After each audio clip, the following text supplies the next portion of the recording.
السلام علیکم ناظرین، آج ہم آپ کو ایک آدمی کا واقعہ بیان کریں گے جس میں اس نے اپنے 4 بیٹوں کو نصیحت کی۔ اس سے پہلے اگر آپ ہمارے چینل پر نئے ہیں تو ہمارے چینل کو لائک، شیئر اور سبسکرائب کیجئے تاکہ ہماری ہر آنے والی نئی ویڈیو آپ تک بآسانی پہنچ سکے۔ ایک آدمی کے 4 بیٹے تھے۔ وہ چاہتا تھا کہ اس کے بیٹے یہ سبق سیکھ لیں کہ کسی کو پرکھنے میں جلد بازی کا مظاہرہ نہ کریں۔ لہٰذا اس بات کو سمجھانے کے لیے اس آدمی نے اپنے بیٹوں کو ایک سفر پر روانہ کرنے کا فیصلہ کر لیا اور دور دراز علاقے میں ایک ناشپاتی کا درخت دیکھنے کے لیے بھیجا۔ ایک وقت میں ایک بیٹے کو سفر پر بھیجا کہ جاؤ اور اس درخت کو دیکھ کر آؤ۔ باری باری سب کا سفر شروع ہوا۔ پہلا بیٹا سردی کے موسم میں گیا، دوسرا بیٹا بہار میں، تیسرا گرمی کے موسم میں اور سب سے چھوٹا بیٹا خزاں کے موسم میں گیا۔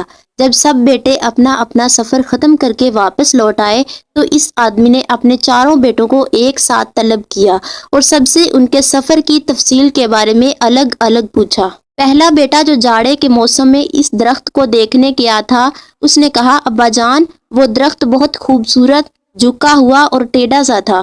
دوسرے بیٹے نے کہا، اے والد محترم، وہ درخت تو ہرا بھرا تھا، ہرے بھرے پتوں سے بھرا ہوا تھا۔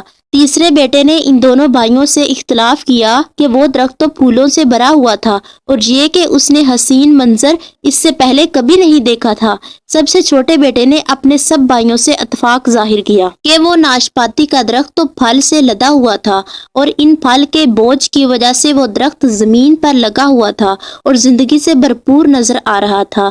اس سب کے بعد اس آدمی نے مسکرا کر اپنے 4 بیٹوں کی طرف دیکھا اور کہا کہ تم 4 میں سے کوئی بھی غلط نہیں کہہ رہا، سب اپنی اپنی جگہ درست ہیں۔